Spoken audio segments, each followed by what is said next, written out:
Chapter number 15 introductions of polymer chemistry. Okay, अभी देखो polymer ये एक नया वर्ड है, ठीक है। तो पहले चैप्टर का नाम ही पॉलीमर है, तो पॉलीमर क्या होता है ये देखो। ये तुम लोगों ने 10th में पढ़ा था, पॉलीमर क्या होता है। जस्ट एक बार रिवाइज कर लेते हैं पॉलीमर क्या होता है। देखो यहाँ पे तुम्हें भी स्क्रीन पे ये इमेज दिख रही है। पॉलीमर में बेसिकली दो चीजें हमको बहुत अच्छे से याद करना है। जो पहला क्या है, monomer. The second one is a polymerization. क्या होता है मोनोमर, देखो अगर हमने कोई भी छोटे, जैसे यहाँ पे एक बॉल एग्जांपल है, बॉल से छोटी छोटी यूनिट हम इसको कंसीडर कर लेंगे। एक बॉल एक यूनिट, दूसरा बॉल दूसरी यूनिट। ये छोटी छोटी जो यूनिट है उस यूनिट को हम बोलेंगे मोनोमर। अगर ये छोटी छोटी यूनिट मिलकर कोई बड़ा मॉलिक्यूल या कोई बड़ा पिक्चर या कोई बड़ा डायग्राम बनाती है तो उसे तुम बोलोगे पॉलीमर। क्या बोलोगे उसे? पॉलीमर। मतलब छोटी छोटी यूनिट जो है उसे हम लोग बोलेंगे मोनोमर। जब ये छोटी छोटी यूनिट मिलकर कोई बड़ी चेन बना देगी तो तुम उसे बोलोगे पॉलीमर, जो चेन बनेगी। और ये जो छोटी यूनिट ज्वाइंट होकर चेन बनाने के प्रोसेस को हम बोलेंगे पॉलीमराइजेशन। ये 10th में हम लोगों ने देख लिया था कि पॉलीमराइजेशन क्या होता है, मोनोमर क्या होता है, पॉलीमर क्या होता है। अब जो तुम्हें चैप्टर है वो चैप्टर का नाम इटसेल्फ क्या है, introduction of polymer chemistry. Means chemistry में हमें क्या पढ़ना है, ये जो पॉलीमर, ये जो छोटी छोटी यूनिट्स है जो मोनोमर है, वो कौन कौन से टाइप के मोनोमर्स होंगे। जब मोनोमर्स ज्वाइंट होंगे तो कौन से पॉलीमर्स बनाएंगे, डिफरेंट मोनोमर्स जो है पॉलीमर बना रहे, वो पॉलीमर का यूज कहाँ पे है, वो सारी चीजें हम इस चैप्टर में देखेंगे। तो अभी पहला इंट्रोडक्शन पार्ट देखते हैं। तो देखो इंट्रोडक्शन पार्ट में क्या दिया हुआ है। Today, the all over the development in the polymer science and the technology has enriched human life. अभी यहाँ पे देखो, आज जितना भी है, जो भी हमें इक्विपमेंट मिल रहा है, जैसे एक प्लास्टिक का टॉय ले लो या फिर तुम चॉकलेट पे रखी हुई कोई रैपर ले लो, चॉकलेट के ऊपर रैपर लगी होती ना, ये दोनों चीज किससे बनी हुई है? It is all made from the monomer. ये सब मोनोमर से बनी हुई है। और ये क्या बना है, एक बड़ी चैन बना के पॉलीमर बना के आज हमें मार्केट में दिया गया है। तो आज जिस तरीके से टेक्नोलॉजी डेवलप हुई है उसी तरीके से ये टेक्नोलॉजी किस लिए डेवलप की गई है, इंसानों के वेलफेयर के लिए। मीन्स इंसानों का भला हो। हम अगर सुबह सोकर उठते हैं तो एक एग्जांपल ले सकते हैं, हम जब सोकर उठते हैं तो हम सोए किस पे होते हैं, बेड पे। तो जो बेड है वो भी किससे बना हुआ है, it is also made from the polymer. और जब हम रिटर्न सोने के लिए भी जाते हैं तो हम उसी बेड पे जाते हैं, गद्दा है, तकिया है, ये सारी चीजें भी किससे बनी होती है, पॉलीमर से ही बनी होती है। Okay, the world would be at a total different place without polymer such as the artificial fibre. यहाँ पे जो हमारी दुनिया है, अगर बिना पॉलीमर के होती तो कुछ भी एग्जिस्ट नहीं। आज ऐसा है कि पॉलीमर को सबसे ज्यादा हम क्या करते हैं, प्रेफरेंस में देते हैं। जिसमें एग्जांपल कौन कौन से, आर्टिफिशियल हमारे फाइबर है, प्लास्टिक्स है, इलास्टोमरी, ये सब किससे बने हुए, पॉलीमर से। और ये चीजों का इस्तेमाल हम सबसे ज्यादा करते हैं। From the throw away candy wrappers to the artificial heart. अभी एग्जाम्पल के लिए क्या दे रहा है कि जो कैंडीज होती है, जो चॉकलेट होती है, उसके ऊपर जो रैपर लगा होता है, वो रैपर से लेकर आर्टिफिशियल हार्ट भी हमने बनाया है। Polymer touch our life as does no other class of the material. यहाँ पे क्या दिया हुआ है कि पॉलीमर ऐसा है, पॉलीमर तुम्हारी लाइफ के हर एक सेक्शन में काम कर रहा है। मतलब तुम जहां पे भी देखोगे पॉलीमर का यूज है। जिस तरीके से अदर मटेरियल का यूज इतना नहीं है जितना पॉलीमर का है। जिसमें एग्जांपल तुम्हें क्या है, कैंडी के रैपर को ले लो, एक छोटा सा एग्जांपल। और सबसे बड़ा एग्जांपल जो आज हार्ट, आर्टिफिशियल हार्ट जो हम बना रहे हैं, वो आर्टिफिशियल हार्ट भी किससे बना हुआ है, it is made from the polymer. Now next introduction में क्या है, in the short we are living in the world of the polymer. या हम ऐसे बेसिकली बोल सकते हैं, जब हम शुरू ही जिससे करते हैं, बैट से, वो खुद पॉलीमर से बना हुआ है। हम अगर ब्रश की बात करें, जब हम ब्रश करते हैं, जो ब्रश होता है वो भी पॉलीमर से ही बना हुआ है। तो ये जो दुनिया है वो बेसिकली किसकी बनी हुई है, पॉलीमर से बनी हुई है। क्योंकि ज्यादातर चीजें क्या है, पॉलीमर की है, इसीलिए polymer chemistry emerged as a separate branch of the chemistry during the last several decades due to the various knowledge built up in the field of and the other ever increasing application in our daily life। अब यहाँ देखो, यहाँ पे क्या दिया हुआ है कि जो पॉलीमर है, चूंकि पॉलीमर इतनी सारी इक्विपमेंट, इतने सारे इंस्ट्रूमेंट इसके हैं, इसकी चीजों से हम बना रहे हैं, तो इसकी एक डिफरेंट ब्रांच कई डेकेड से कंसीडर की जा रही है। क्यों? उसका मेन रीजन ये है कि इसके अंदर आज भी इसके ऊपर रिसर्च बढ़ते ही जा रहे हैं। लोग इस पे रिसर्च कर रहे हैं, नया पॉलीमर कैसे बनाए, उस पॉलीमर को डिग्रेड कैसे करे, उस पॉलीमर को रीयूज कैसे करे, उस पॉलीमर का एप्लीकेशन क्या है, एप्लीकेशन मीन्स यूजेस कहाँ है हमारी डेली लाइफ में। तो इसके ऊपर टिल नाउ भी आज भी बहुत सारे क्या है रिसर्चेस गोइंग ऑन है।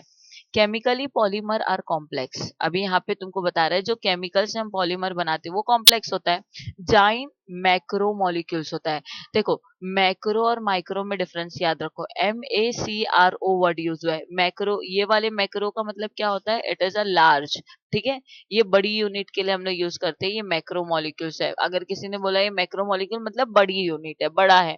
अगर किसी ने बोला माइक्रो, MICRO वाला वर्ड यूज किया माइक्रो, तो माइक्रो का मतलब क्या होता है, स्मॉल मॉलिक्यूल्स। तो यहाँ पे क्या दिया हुआ है कि जो केमिकल पॉलीमर होते हैं वो कैसे होते हैं, बड़े होते हैं, बड़े मॉलिक्यूल से बने होते हैं, made from the repeating unit which are derive from the small molecule is called monomer. अब यहाँ पे एक मार्क्स की डेफिनेशन तुम्हारी आ गई कि मोनोमर तुम किसको बोलोगे। जैसे अभी मैंने तुम लोग को शुरू में दिया था बॉल्स का एग्जाम्पल, छोटे छोटे जो बॉल्स होंगे ये छोटी छोटी यूनिट्स है, तो ये यूनिट्स अगर बॉल हमारे मिलकर एक बड़ी सी चेन बना दे, तो ये बॉल क्या थे, ये बॉल मिलकर एक बड़ी चेन बनी ना, तो ये जो बॉल एक एक है, ये एक एक बॉल को हम एक छोटी छोटी यूनिट कंसिडर करेंगे। और जब ये छोटी छोटी यूनिट बार बार रिपीट होगी तो तुम इसे क्या बोलोगे, ये क्या हो गया, पॉलीमर हो गया। तो यहाँ पे पहला डेफिनेशन दे दिया, मोनोमर क्या है, जो स्मॉलेस्ट यूनिट है, जो छोटी छोटी यूनिट है, आप उसे बोलोगे monomer. The term polymer originated from the Greek word, ये जो वर्ड पॉलीमर आया है वो कहाँ से निकल के आया है, it is from the Greek word. ये एक ग्रीक वर्ड है जिसमें पॉली का मतलब क्या होता है, इट इज मैनी, मैक्स में भी तुमने पढ़ा है, पॉली मीन्स मैनी होता है। एंड मर मतलब क्या होगा यहाँ पे, मर जो होता है इट इज अ पार्ट और अ यूनिट, जो छोटी छोटी यूनिट बार बार रिपीट हो रही ना उसको हम बोलेंगे मर। तो ये तुम्हारा अगर तुम्हें पेपर में पूछता है कि 1 मार्क्स में डेफिनेशन में आता है पॉलीमर, तो तुम्हें ये लिखना पड़ेगा कि ये जो टर्म है पॉलीमर जो है वो कहाँ से ओरिजिनेट हुआ है, it is originated from the Greek word. Poly का मतलब क्या होता है, इट इज मैनी, एंड मर का मीनिंग क्या होता है, पार्ट और a unit. Interlinking of the many units constituents polymer. ये जब छोटे छोटे यूनिट, जब ये छोटे छोटे पार्ट्स आपस में क्या होते हैं, इंटरलिंक होते हैं, कंबाइन होते हैं, ज्वाइंट होते हैं, तो इससे क्या बनाते हैं, वो पॉलीमर बनाते हैं। नेक्स्ट, जो पॉलीमर है उसका जो मॉलिक्यूलर मास होता है वो कितना होता है, 10⁻³ से लेके 10⁻7 U तक के होता है। Okay next, both inorganic as well organic polymer. अब जो तुम्हारे पास पॉलीमर है वो दोनों टाइप के होते हैं, इनऑर्गेनिक भी होते हैं और ऑर्गेनिक भी होते हैं polymer, is known in this chapter. अभी जो हम ये चैप्टर देखेंगे उसमें दोनों पॉलीमर देखेंगे, इनऑर्गेनिक पॉलीमर के भी बारे में पढ़ेंगे और ऑर्गेनिक पॉलीमर के भी बारे में पढ़ेंगे। तो let us study which are the polymer is given over here. Aspect of the organic polymer you have learned in the chapter 14। अभी यहाँ पे दिया हुआ है ऑर्गेनिक पॉलीमर के बारे में, तुम लोग चैप्टर नंबर 14 में पढ़ोगे, जिसमें आएगा तुम्हारा कार्बोहाइड्रेट है, प्रोटीन है, न्यूक्लिक एसिड है, these are the example of the organic polymer. Next, और एक और है दैट इज बायोपॉलीमर है, जो playing crucial role in the living world. Then in this chapter we will consider the mainly man made organic polymer. ये जो chapter है उसके अंदर हम लोग ज्यादातर हमारा कंटेंट जो किस पे है, वो ऑर्गेनिक ही पॉलीमर है लेकिन मैन मेड है। यहाँ पे ये नेचुरल है, जो 14 में तुम पढ़ोगे it is a natural, carbohydrate, protein, ये सब नेचुरल पॉलीमर है। और जो अभी इस चैप्टर में जो पढ़ोगे वो कौन से पढ़ोगे, सब मैन मेड पॉलीमर के बारे में पढ़ोगे। इसके एक्सपेक्ट क्या है, कितने टाइप्स के हैं, प्रिपरेशन कैसे करोगे, एप्लीकेशन कैसे, एप्लीकेशन मतलब यूजेस कहाँ कहाँ पे होगा, ये सारी चीजें। देन अब हम यहाँ पे सबसे पहले जो पार्ट यहाँ पे चालू है क्लासिफिकेशन, तो उसके लिए तुम्हें एक शॉर्ट सा ये दिया हुआ है, फ्लो चार्ट दिया हुआ है तुम्हारी टेक्स्ट बुक में। तो वो फ्लो चार्ट पहले एकदम अच्छे से देख लो तो तुम्हें चीजें याद रहेगी। वो ये वाला फ्लो चार्ट है। तो क्या है इस फ्लो चार्ट में, देखो पॉलीमर है, हमने अभी पढ़ के, पॉलीमर क्या होता है। Polymer are classified into 5 category, 1 2 3 4 5। Okay, तो पहला क्या है, बेस्ड ऑन सोर्स, कि जो हमारा पॉलीमर है वो किस सोर्स से आ रहा है। तो सोर्स में भी तुम्हें 3 सोर्स है, either it is from the natural और सिंथेटिक और semi synthetic. 3 sources are there. Second classification based on structure, वो structure उसका कैसा है, या linear structure है, linear मतलब straight है, branch में है या cross link में, इसमें भी तुम्हें 3 टाइप दिया हुआ है. Then based on the molecular forces, जो भी तुम्हारे मॉलिक्यूल्स ज्वाइंट होके बने उनके बीच में जो फोर्सेस है उसके बेस पे भी तुमको कितने 4 टाइप्स है, इलास्टोमर है, फाइबर है, थर्मोप्लास्टिक है, थर्मोसेटिक है. Okay. Next, based on the mode of polymerization 3 है, addition, condensation and ring opening. And फिर उसके बाद नेक्स्ट है नंबर ऑफ मोनोमर, कितने मोनोमर ज्वाइंट है, होमोपोलीमर है या कोपोलीमर है. देन लास्ट वन है बायोडिग्रेडेबिलिटी, बायोडिग्रेडेबल है या नॉन बायोडिग्रेडेबल है. मीन्स टोटल आपको 5 क्लासिफिकेशन दी हुई है और उस 5 में भी किसी में 3 क्लासिफाइड है, किसी में 4 है, किसी में 5 है.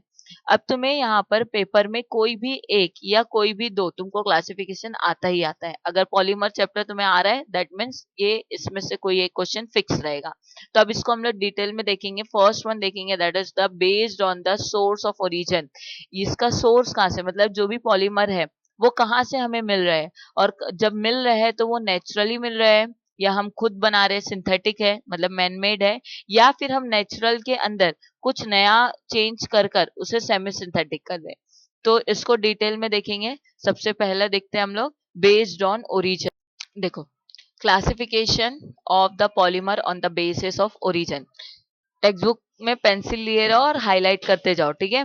तो फर्स्ट वन, द जो पॉलीमर है based on the source they are the 3 types, natural, synthetic and semi synthetic. अब फर्स्ट वन देखेंगे नेचुरल पॉलीमर. नेचुरल पॉलीमर क्या होता है, नेम इट सेल्फ इंडिकेट बेटा कि देखो वो पॉलीमर जो कहाँ से ऑब्टेन हो रहे हैं, नेचुरल सोर्सेज से ऑब्टेन हो रहे हैं, तो तुम उस टाइप के पॉलीमर को क्या बोलोगे, नेचुरल पॉलीमर. ये भी जो है फर्दर कितने पार्ट में डिवाइड हुए, 2 पार्ट में, क्योंकि नेचर में 2 चीजें प्रेजेंट होती है, either it is a plant और एनिमल्स. तो first one it is a plant. Plant में क्या है, these are obtain from the plant. ऐसे पॉलीमर जो कहाँ से मिलते हैं तुम्हें, प्लांट से मिलते हैं, तो उसे तुम बोलोगे प्लांट पॉलीमर. एग्जाम्पल में क्या है, अच्छे से याद करो. देखो कभी कभार पेपर में 1 मार्क्स के क्वेश्चन तुमको आते हैं, example of plant polymer, example of animals polymer. तो बहुत ध्यान से देखो, ये चैप्टर बहुत इजी है अगर समझ गया तो, बट जो क्वेश्चन होते हैं वो थोड़े क्या होते हैं इसके, हम बोल सकते हैं कॉम्प्लेक्स होते हैं. क्यों, क्योंकि हम छोटी छोटी चीजों को निग्लेक्ट करते हो, वही छोटी छोटी चीजें इसमें से पूछ लेता है. तो पहला देखो एग्जाम्पल में क्या है, कॉटन है, लाइकेन है, are the obtain from the cotton plant. यहाँ पे क्या है, जो कॉटन और लाइकेन हमें मिलता है वो कहाँ से मिलता है, कॉटन के प्लांट से मिलता है, flax plant respectively. Natural rubber is another example of natural polymer. जो हमारे पास नेचुरल रबर मिलता है ये भी एक नेचुरल पॉलीमर है, which is manufacture from the latex. ये जो रबर होता है हम जिसको यूज करते हैं वो कहाँ से मिलता है, प्लांट से मिलता है. और प्लांट में क्या होता है, लेटेक्स होता है जिसको हम यूज करके क्या बनाते हैं, रबर बनाते हैं. ओके.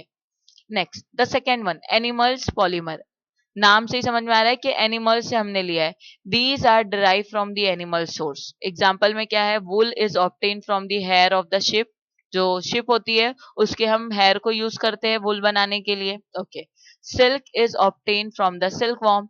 जो सिल्क होता है हमें वो कहाँ से मिलता है, सिल्क वॉर्म से मिलता है. तो ये क्या हो गया तुम्हारा, एनिमल पॉलीमर हो गया. देन सेकेंड वन चलते हैं, that is called synthetic polymer. Synthetic polymer नाम से ही समझ आया, सिंथेटिक मीन्स इसमें हम मैन मेड रहेगा. These are the polymer of man made. These polymer are artificially prepared. Artificially means हम खुद उसको प्रिपेयर करते हैं बाय द पॉलीमराइजेशन. कौन से प्रोसेस से प्रिपेयर करते हैं, पॉलीमराइजेशन ऑफ वन मोनोमर और अ कोपॉलीमराइजेशन ऑफ 2 और मोर मोनोमर्स. अब यहाँ पे देखो पॉलीमर में 2 इधर पे बता दिया कि हम क्या करेंगे, एक मोनोमर से क्या करेंगे, पॉलीमर बनाएंगे, या फिर हम क्या करेंगे, बहुत सारे मोनोमर, बहुत सारी छोटी छोटी यूनिट को रिपीट करेंगे और बड़ा मॉलिक्यूल्स बनाएंगे. जिसमें एग्जांपल क्या है, nylon, terylene, neoprene are the synthetic polymer. ये जितने एग्जांपल है अभी आगे हम लोग देखेंगे ये कैसे बनता है, इसका यूज कहाँ होता है, इसको बनाने के लिए कौन से मोनोमर रिक्वायर होते हैं. ओके. चल next, these are further divide into 3 sub type. ये जितने भी पॉलीमर है ये अगेन 3 पार्ट में डिवाइड हुए. First one that is fibre, second one is a synthetic and the third one is a plastic. Okay.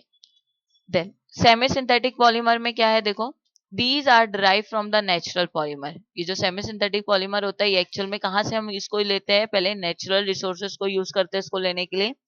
These are also called as a regenerated fibre. इसका दूसरा नाम क्या है हमारा? Regenerated fibre.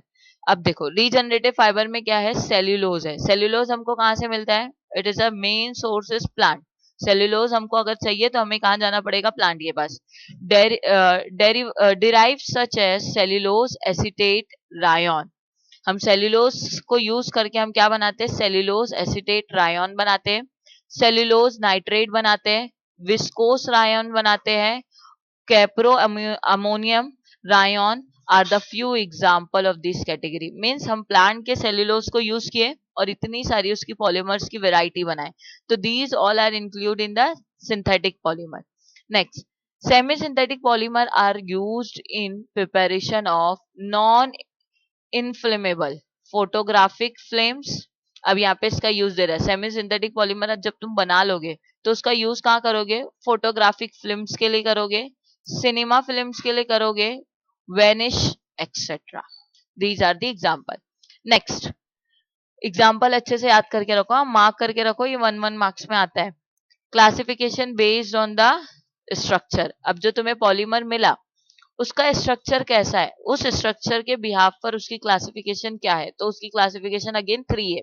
देखो, depending upon how the number of monomer are linked together, that is the chain configuration. Polymer are classified into 3 general category: linear, branch and 3 dimensional cross, या उसका दूसरा नाम क्या है? Link polymer. तो यहाँ पे बता दिया है कि जो भी तुम्हें मोनोमर मिलेंगे वो मोनोमर के स्ट्रक्चर के हिसाब से 3 टाइप के ही हमको मोनोमर मिलते हैं। लीनियर रहेगा, दूसरा रहेगा ब्रांच, और तीसरे का 2 नाम है, या तो उसको 3D डायमेंशनल क्रॉस बोलोगे या तो उसको क्या बोलोगे? लिंक पॉलीमर बोलोगे। यहाँ पे अभी तुमको आगे डायग्राम दिया हुआ है। The nature of linking the polymer depend upon the nature of the number of functional group in them. देखो ये इंपॉर्टेंट है कि जो पॉलीमर होगा, मतलब वो क्रॉस लिंक होगा या स्ट्रेट होगा या ब्रांच होगा, ये कैसे समझ में आएगा कि मोनोमर कैसे बनाएगा चेन अपना? तो वो डिपेंड करेगा कि उसका फंक्शनल ग्रुप का नेचर क्या है। अब ये फंक्शनल ग्रुप क्या होता है, ये तुम्हारे लिए नया नहीं है, तुमने पढ़ा है। जैसे कार्बोक्सिलिक एसिड है, अल्कोहल है, फिनॉल है, ईस्टर है, कीटोन है, these all are include in the functional group. ये सारे फंक्शनल ग्रुप में आते हैं। तो वो फंक्शनल ग्रुप डिसाइड करते हैं कि वो पॉलीमर का स्ट्रक्चर कैसा होगा। तो फर्स्ट वन देखो बेटा, लीनियर और a straight chain polymer. Linear या स्ट्रेट चेन पॉलीमर, देखो नाम से ही समझ में आ रहा है, जो इसके अंदर पॉलीमर होगा वो स्ट्रेट होगा। when the monomer molecules are joined together in a linear arrangement, कैसा अरेंजमेंट है? लीनियर, मतलब straight arrangement, resulting the polymer in the straight chain polymer, it's obtained from, कहाँ से ऑप्टेन होगा? Bifunctional monomer. Bifunctional मतलब 2 functional group वहां पर attach होंगे, और अल्कीन या तो अल्कीन का ग्रुप होगा, तो ही वो चेन कैसी होगी? लीनियर होगी। फॉर एग्जाम्पल, एग्जाम्पल में कौन है? PVC, high density polyethene. यहाँ देखो ये वाला डायग्राम देखो, फर्स्ट वन ए वाला, ये दिख रहा है कैसे मोनोमर जॉइंट है, बट कैसी चेन है? ये स्ट्रेट है, लीनियर चेन है। सेकेंड वन देखो, cross link polymer, sorry third one है ये cross link, second one branch link polymer है। तो ये देखो, ये बी वाला ब्रांच लिंक पॉलीमर दिख रहा है कैसे? यहाँ पे ब्रांचेस निकले हुए, यहाँ पे ये ब्रांचेस है, तो ये ब्रांच लिंक पॉलीमर हुआ। अब इसका देखो क्या दिया हुआ है, the second most common arrangement is that of the branch chain. Second जो सबसे ज्यादा कॉमन यही मिलता है हमको, बहुत कम लीनियर पॉलीमर मिलते हैं, ज्यादातर तो ब्रांच ही मिलते हैं। Monomer having the 3 functional group, ये जो ब्रांच चेन पॉलीमर होते हैं इनके अंदर कितने फंक्शनल ग्रुप होते हैं? 3।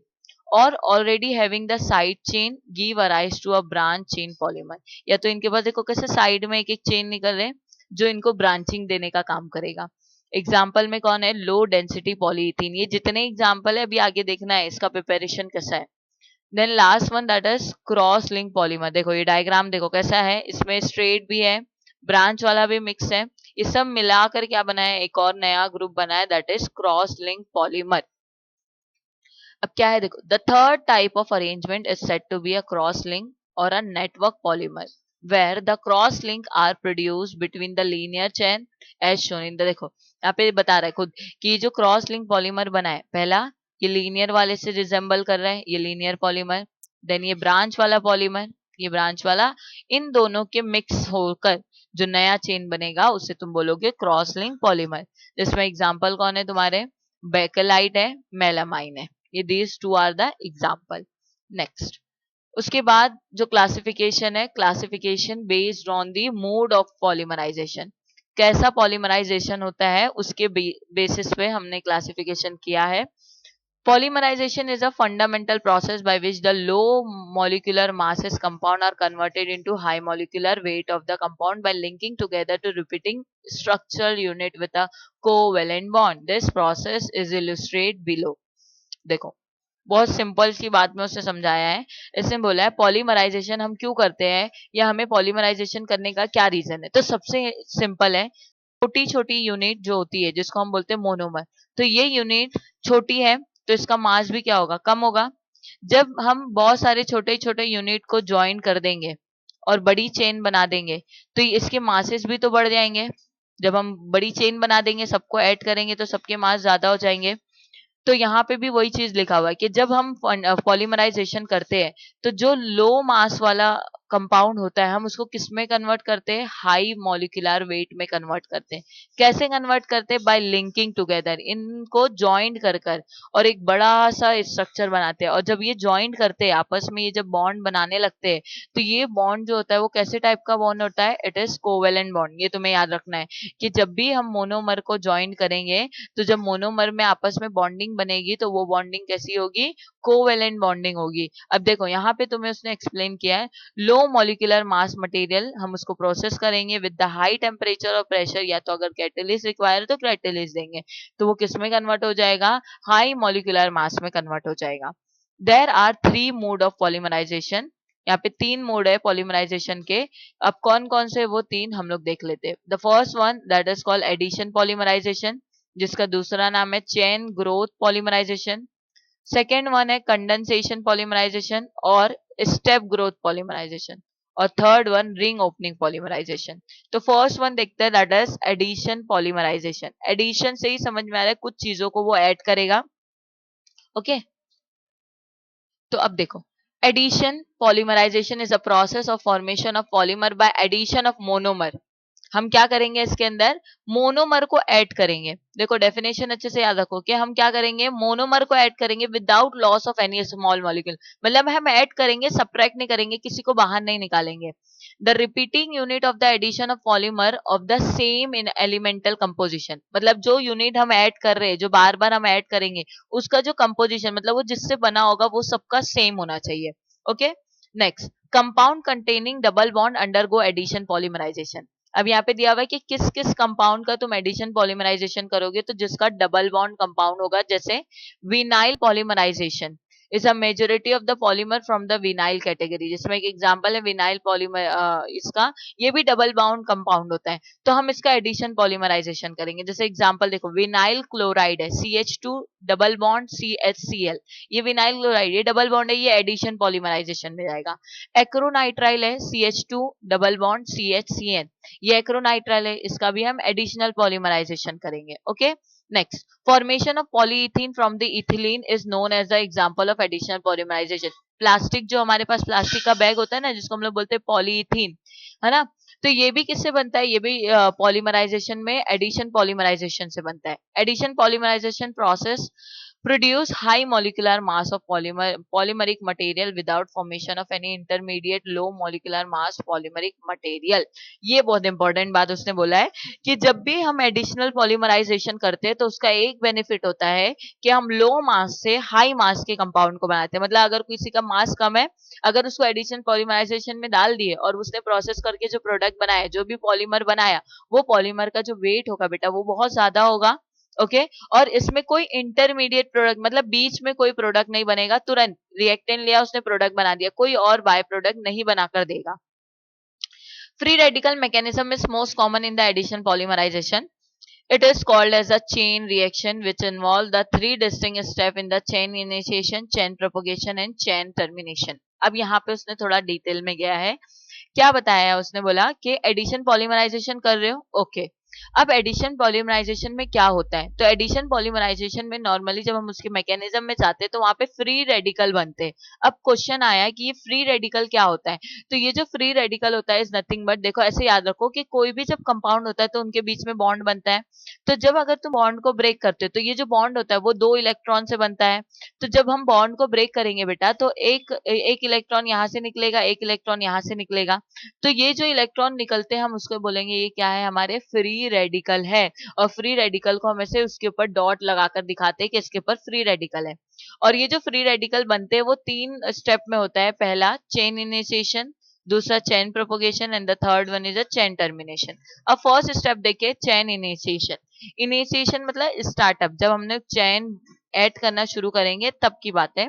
जब chain the chain reaction is initiated by the free radical, ये जो चेन रिएक्शन है वो कैसे इनिशिएट होता है, मतलब जब फ्री रेडिकल होगा तभी ये रिएक्शन स्टार्ट होती है।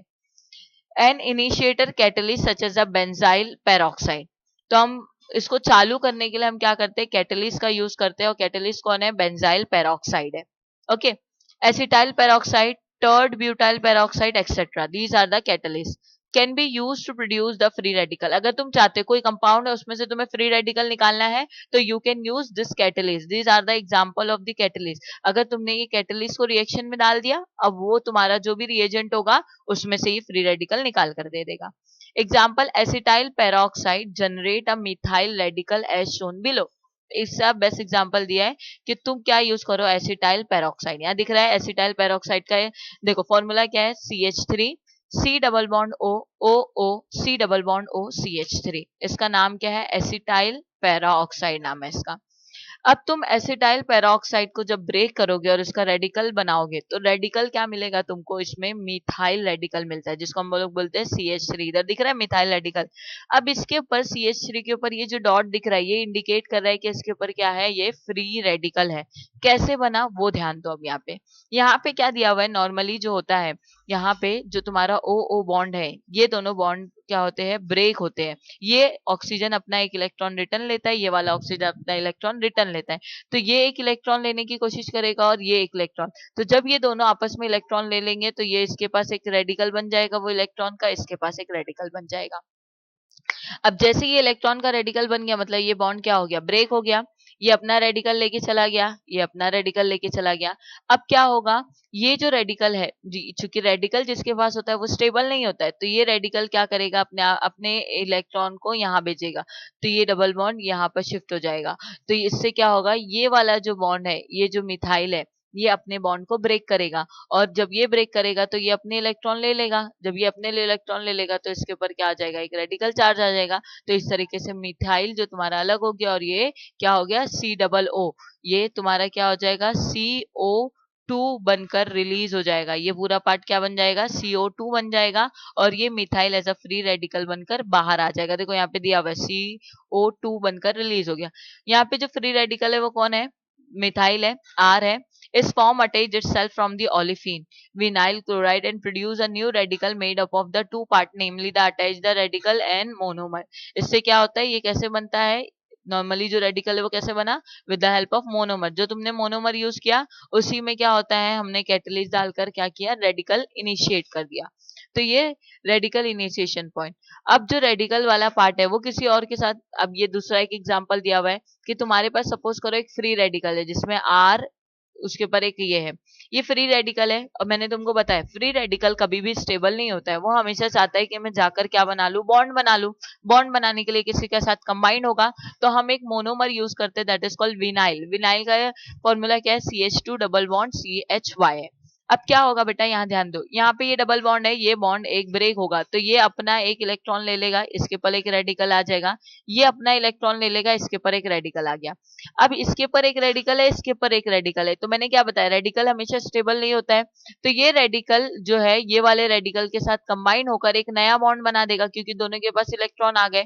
दोनों के बीच में आने की वजह से ये दोनों में क्या हो जाएगा, बॉन्ड बन जाएगा। और इधर का बॉन्ड क्या हो जाएगा, ब्रेक। तो जब इधर का बॉन्ड ब्रेक हुआ है तो ये वाला तो इलेक्ट्रॉन इसके पास चला गया, लेकिन इसका वाला तो अभी भी यहाँ है। तो देखो क्या बनेगा, ये R का R एज इट इज, इन दोनों के बीच में कुछ नहीं था, अब बॉन्ड बन गया। फिर यहाँ पे CH2 एज इट इज है, ये यहाँ पे CHY एज इट इज है, यहाँ पे डबल बॉन्ड में से एक बॉन्ड ब्रेक हुआ था, तो एक बॉन्ड ब्रेक हुआ था तो एक इसका तो रेडिकल नहीं गया ना, इसका रेडिकल किसी के साथ कंबाइन नहीं हुआ, तो यहाँ पे एक रेडिकल हो गया और इसका रेडिकल ये वाले के साथ बॉन्ड बना दिया, तो ये क्या हो गया, एक न्यू रेडिकल बना जो यहाँ पर फॉर्म हुआ। समझा रेडिकल वाला कंसेप्ट? नहीं समझे तो वापस से रिप्लाई करके देखो। ओके, नेक्स्ट देखो, step number 2, chain propagation. Chain propagation में क्या होता है, इसमें जो न्यू रेडिकल फॉर्म हुआ है इनिशिएट, अभी ऊपर जो हमने देखे ना, ये नया रेडिकल जो हमने इनिशिएशन वाले स्टेप में फॉर्म करके लाए हैं, ये कोई दूसरे पॉलीमर, कोई बड़ा मॉलिक्यूल्स होगा या कोई बड़ा रेडिकल होगा, उसके साथ जाके कंबाइन हो जाएगा और उससे एक नया जो जब वो कंबाइन होगा तो उस पे रिएक्शन जो है वो रैपिड हो जाएगी, फास्ट हो जाएगी, तो उस प्रोसेस को हम बोलेंगे चेन प्रोपोगेशन। देखो यहाँ पे एक एग्जांपल के लिए वहां पे दिया हुआ है कि जो तुमने अभी न्यू रेडिकल बना के लाए RCH2CHY और उसके ऊपर रेडिकल RCH2C के ऊपर रेडिकल HY, ये तुम्हारा न्यू रेडिकल है। ये एक मोनोमर, नए मोनोमर जो हैवी मॉलिक्यूलर वेट है उसके साथ कंबाइन हो गया, जिसमें CH2 डबल बॉन्ड CHY है। ओके, अब ये इसके साथ कंबाइन हुआ तो क्या होगा, सिंपली ये जो डबल बॉन्ड है ये एक बॉन्ड ब्रेक होगा, इसका एक इलेक्ट्रॉन यहाँ पे एक रेडिकल बनाएगा, इसका एक इलेक्ट्रॉन ये वाले कार्बन पे रेडिकल बनाएगा। ठीक है, अब क्या होगा, ये बॉन्ड ब्रेक हो गया, इधर सिंगल बॉन्ड हो गया, अब यहाँ पे रेडिकल है, यहाँ पे रेडिकल है, ये दोनों आपस में बॉन्ड बनाएंगे, ये दोनों पास में आएंगे, तो इन दोनों के बीच में क्या होगा, एक बॉन्ड फॉर्म हो जाएगा, तो ये तो R का R एज इट इज रहेगा, CH2 का CH2 एज इट इज, ये CHY एज इट इज, इन दोनों के बीच में क्या था, बॉन्ड बना, तो यहाँ पे क्या हो गया, सिंगल बॉन्ड हमने डाल दिया, फिर CH2 का CH2, यहाँ पे डबल बॉन्ड में से एक ही बॉन्ड ब्रेक हुआ था, एक बॉन्ड है यहाँ पे CHY है, ये रेडिकल जनरेट हुआ, तो ये रेडिकल यहाँ पे आ गया। और ये जो N है हमने इसको नीचे टाइम, मतलब क्या है, ये जो ब्रैकेट में हमने ये यूनिट दिया है, इसका मतलब क्या है कि ये एक मोनोमर है जो अब बार बार नंबर ऑफ N, मतलब number of N time repeat होगा, तो ये टाइप के रिएक्शन को हम क्या बोलेंगे बेटा, चेन प्रोपोगेशन। ठीक है, अब next, chain termination. Chain termination में क्या होगा, ultimately at the some stage termination of the growth chain take place. कभी कभार क्या होता है, जो भी हमने चेन बनाकर लाए उसमें से कुछ पार्ट हमको टर्मिनेट करना होता है, तो हम इस रिएक्शन को यूज करते हैं। अब यहाँ देखो, हमने जो बना के लाया था वो क्या था, RCH2CHYN टाइम्स CH2 ये था। अब हम इसमें से कुछ पार्ट को टर्मिनेट कर देंगे, निकाल देंगे और कुछ पार्ट को रख लेंगे, तो यहाँ पे ये जो पार्ट है CH2CHY, ये पार्ट हमने क्या किया, प्लस N, मतलब और वन टाइम ऐड कर दिया, और ये वाले पार्ट को हमने क्या किया, सेम चीज CH और YCH2, ये हमने आगे पीछे बस किया है, इसको यहाँ पे ले आए हैं, ये CHY एज इट इज है और ये CH2 है, ये भी क्या है, एन टाइम, और ये जो R है, ये R क्या किया है हमने, दो R है ना, तो एक R यहाँ पे और ये वाला, यानी हम ऐसे भी लिख सकते हैं कि यहाँ पे ये एक R है, ये किसके साथ रिएक्ट कर रहा है, CH2CHY, ये वाले पार्ट के साथ है। देखो यहाँ ध्यान दो, ये टू टाइम्स है ना, तो टू टाइम्स है मतलब क्या है, जो ये आर है ये टू टाइम्स है, तो ये आर यहाँ पे हमने इसको अरेंज किया, पहले एक आर इसके साथ कंबाइन होके ये एक चेन बना दिया, एक बच गया, तो वो क्या होगा, ये वाले आर ये इधर पे आ जाएगा और ये वाले रेडिकल के साथ क्या होगा, कंबाइन हो जाएगा और इसके साथ क्या करेगा, फॉर्म बना देगा बॉन्ड, तो ये एक नया पॉलीमर हो गया। ओके, चलो अब नेक्स्ट पढ़ते हैं, second, condensation of polymerization. Condensation of polymerization में क्या होता है, देखो नाम से ही समझ में आ रहा है, कंडेंसेशन मतलब अंदर ही अंदर उसको छोटा करना। जब भी केमिस्ट्री में बेटा कंडेंसेशन वर्ड आ जाएगा तो तुम समझ जाने का कि अब स्ट्रक्चर कैसा होगा, छोटा होगा। तो अब यहाँ ध्यान दो, consider the formation of terylene. अब यहाँ से देखो, अब चीजें बढ़ रही है, क्वेश्चन अब इसमें से आते हैं कि अगर तुम्हें क्वेश्चन, और बहुत स्ट्रेट फॉरवर्ड क्वेश्चन नहीं होते, तुमको चैप्टर बड़ा स्ट्रेट फॉरवर्ड है लेकिन क्वेश्चन स्ट्रेट फॉरवर्ड पेपर में नहीं आता है, तो ध्यान दो। ठीक है, हमें क्या करना है, टेरिलीन बनाना है। क्या बनाना है बेटा, टेरिलीन बनाना है। अब टेरिलीन बनेगा कैसे, ये भी एक क्वेश्चन है। तो टेरिलीन कैसे बनता है बेटा, with the help of ethyl glycol and the third one is the terephthalic acid. ये दोनों मोनोमर बेटा अगर कंबाइन होंगे तो हमें नया जो पॉलीमर मिलेगा वो क्या मिलेगा, टेरिलीन। अब देखो, नाम तो याद हो गया, इथाइलिन ग्लाइकोल है और टेट्रापैथेलिक एसिड है, लेकिन इसका फॉर्मूला भी तुम्हें याद करना है, इसका स्ट्रक्चर भी याद करना है, क्योंकि अगर तुमने लिख तो दिया कि ये से बनेगा लेकिन आपका स्ट्रक्चर गलत है, मार्क्स नहीं मिलेगा तुम्हें। ठीक है, तो चलो इसको लिख लिख के प्रैक्टिस भी करोगे तुम लोग घर में, जब हो जाएगा लेक्चर तो उसके बाद तुम लोग ये फॉर्मूले लिखोगे और याद करोगे इसको। ओके चलो अब देखो, इथाइल इथाइलिन ग्लाइकोल का फॉर्मूला क्या होता है, OH CH2 CH2 OH, ये इथाइल ग्लाइकोल का फॉर्मूला है। टेट्रा पैथेलिक एसिड का क्या है, पहले एक बेंजीन रिंग बना लो, ये तुमको दिख रहा है, ये बेंजीन रिंग है, दोनों साइड में क्या है COH COH। ये एन टाइम्स क्यों है कि नंबर ऑफ टाइम तुम यूज कर सकते हो। होगा क्या, बहुत सिंपल है बेटा, क्या ध्यान दो, एकदम अच्छे से ध्यान दो। तुम्हें करना क्या है, जो ये वाला है आपका, यहाँ देखो, ये जो प्रोडक्ट है, ये प्रोडक्ट यही है, बेंजीन रिंग है। अच्छा तुम्हें ये पता होना चाहिए COH को, COOH को हम C डबल बॉन्ड O और OH भी लिख सकते हैं, ये तुम्हें पता होना चाहिए, ठीक है। COOH को हम ऐसे भी लिख सकते हैं, C double bond O OH। अब तुम देखो स्ट्रक्चर में, स्ट्रक्चर देख के तुमको समझ में आ रहा है, ये benzene ring as it is है, COOH को हमने क्या किया, C डबल बॉन्ड O, यहाँ पे H, ये एज इट इज है ना। इधर पे क्या है, इसको भी हमने छोटा कर दिया, C डबल बॉन्ड O, यहाँ दिख रहा है C डबल बॉन्ड O, यहाँ पे O, ये H है, ये वाले चेन के साथ अब इसको कंबाइन होना है, तो यहाँ का H और यहाँ का OH मिलके क्या करेंगे, वाटर मॉलिक्यूल को लॉस कर देंगे, वाटर मॉलिक्यूल टर्मिनेट। तो ये O डायरेक्ट किससे कंबाइन हो जाएगा जाके, ये CH2, तो ये दिख रहा है O किससे कंबाइन हुआ है, CH2 और यहाँ पे ये O एज इट इज। तो यहाँ से निकला क्या बेटा, टर्मिनेट हुआ, H2O टर्मिनेट हुआ। अब ये जो नया चेन बना, हम इसे बोलते हैं, ये जो नया चेन बना इससे नया प्रोडक्ट बनेगा, और ये जो नया प्रोडक्ट होगा वो क्या होगा, टेरिलीन होगा। ओके, उसका दूसरा नाम क्या है, डेक्रॉन, याद रखना है। अगर तुम्हें आया पेपर में draw the structure of Dacron, तो तुम्हें ये डेक्रॉन का स्ट्रक्चर ड्रॉ करना है, और ये आया भी था एक बार। ओके, अब यहाँ देखो, ये जो ऑक्सीजन और ये CH2 के बीच में ये जो बॉन्ड बना है, इस बॉन्ड को हम लोग क्या बोलेंगे बेटा, ईस्टर लिंकेज बोलेंगे। क्या बोलोगे इसको, ईस्टर लिंकेज बोलोगे। ओके चलो अब नेक्स्ट में आपको क्या दिया हुआ है, third one, that is called ring opening polymerization. Ring opening polymerization में क्या है, द थर्ड, यहाँ पे देखो ये रिंग में होगा, मतलब रिंग फॉर्मेट में होगा तुम्हारा रिएक्टेंट, उसको तुम्हें किस में कन्वर्ट करना होगा, ओपन स्ट्रक्चर में। तो आप देखो क्या है यहाँ पे, जिसका एग्जाम्पल उसने लिया है, बहुत कॉमन है, ये पेपर में भी आता है तुमको, कभी कभार पेपर में ऐसे भी पूछेगा, ड्रॉ द स्ट्रक्चर ऑफ, ये जो रिंग है, ये रिंग का नाम क्या है, कैप्रोलेक्टम, ई कैप्रोलेक्टम, ठीक है। चल अब हमें करना क्या है, ये जो कैप्रोलेक्टम है, इससे हमें एक नया प्रोडक्ट बनाकर देना है, रिंग ओपन करके देना है। तो कैसे रिंग ओपन होगा वो ध्यान दो। ये तुम्हारा है कैप्रोलेक्टम, कैप्रोलेक्टम का फॉर्मूला क्या है, CO, यहाँ पे NH है, फिर अगेन ये इस तरीके से क्लोज है। ये तुम्हारा जो फर्स्ट वाला है फंक्शनल ग्रुप के बाद जो जिससे वो कार्बन अटैच होता है, हम उसको बोलते हैं अल्फा, उसके बाद वाले कार्बन को हम लोग बोलते हैं बीटा, और उससे अगर दूसरा ग्रुप अटैच है तो उसको हम लोग क्या बोलेंगे, ये क्या हो गया, जो दूसरा है, देखो ये कार्बोनिल ग्रुप है तुम्हारा, ये अल्फा, ये बीटा और ये गामा। अब हमें क्या करना है, ये जो क्लोज रिंग है इसको ओपन करना है। तो कैसे ओपन करोगे, देखो ये जो कार्बोनिल ग्रुप है CO, तो हम इसे क्या लिख सकते हैं, C double bond O। Okay, ये कितने कार्बन रिंग है, 1 2 3 4, ये जितने जॉइंट्स है, ये 1, ये 2, ये 3, ये 4, ये 5, टोटल तुम्हारे पास कितने कार्बन है, 5, और सिंगल सिंगल बॉन्ड है तो मतलब CH2 है ये। तो ये CH2 कितने टाइम्स है, 5 टाइम, और क्या अटैच है, NH अटैच है। और ये जो तुम्हारा कार्बोनिल ग्रुप है, ये किसी और अदर कंपाउंड के साथ कंबाइन होगा, तो यहाँ पे देखो ये बॉन्ड ऐसे छोड़ दिया गया है, मीन्स ये किसी और के साथ कंबाइन होगा, यहाँ पे भी बॉन्ड है, मतलब ये भी किसी और पार्ट से कंबाइन होगा। तो ये क्या हो गया तुम्हारा, रिंग ओपनिंग पॉलीमराइजेशन हो गया।